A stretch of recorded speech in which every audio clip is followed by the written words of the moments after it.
Salamat, tinawagan mo ko. Baka kasi mas alam mo kung anong dapat gawin.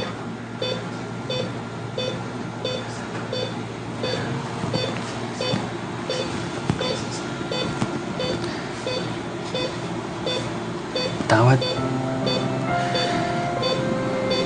Hindi ko naman sinadyang mahalin ang asawa mo.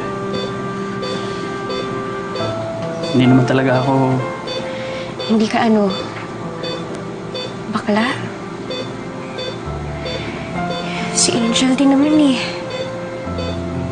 Hindi rin naman siya ganun eh. Pero paano... Hindi ko naiintindihan. Hindi ko rin ma-explain. Nangyari lang. Pero, Samantha, mahal na mahal ka ni Angel. Kayo ng anak mo, si Bernadette.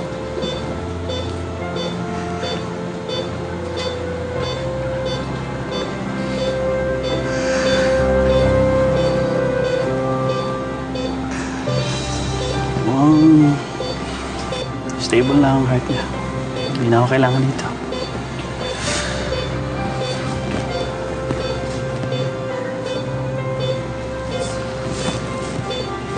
Pero pwede mo ko ipatawag kung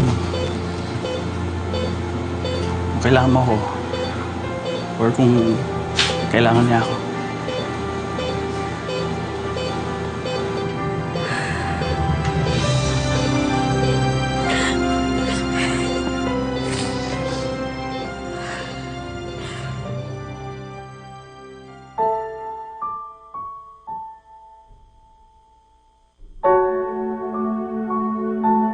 Unti-unti nang naghilom ang sugat na dulot ng relasyon ni na Angel at Ramil kay Samantha. Unti-unti rin nakilala ni Samantha ang totoo at mabuting pagkatao ni Ramil, kaya hindi na ito nagtaka na nahulog ang loob ng kanyang asawa kay Ramil. Tinuon na lamang nila ang kanilang atensyon sa pag-aalaga at pag-aaruga kay Angel. Dahil kailangang asikasuhin ni Samantha ang anak, pumayag itong si Ramil ang magbantay kay Angel tuwing wala siya sa ospital.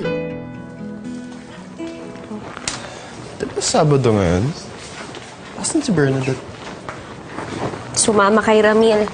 Paano? Bibilhan daw siya ng fairy tale books. Magaan talaga. Loob ng mga bata kay Rami. Alam mo bang nursing grad yun? Napunta lang sa sales dahil yun ang gusto niya. At nahilig din talaga sa bata yun. May kaya naman yung pamilya. Kaya nga ang laki ng utang ng loob ko sa kanya eh. Kaya pala. Kaya pala ano? Kaya pala, madali siyang mahalin. Eh, yung anak mo, spoiled na dun eh. Sana kung ganun eh. Para pag wala na ako, baka pwede si Ramil pumalit sa akin. Angel, huwag kang ganyan. Gagaling ka pa. Lalaban ka pa at hindi ka mawawala sa amin. Diba sabi mo rin, hindi rin mahirap mahalin si Ramil. Sira ulo ka talaga. Huwag kang magbiro ng ganyan. Kapit ng asawa ko, magiging asawa ko rin. Sira ka talaga. Angel! Teka! Nurse! Nurse!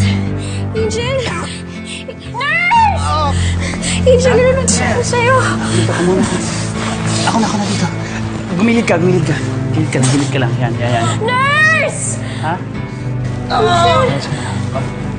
Tumaas ulit yung lagdan.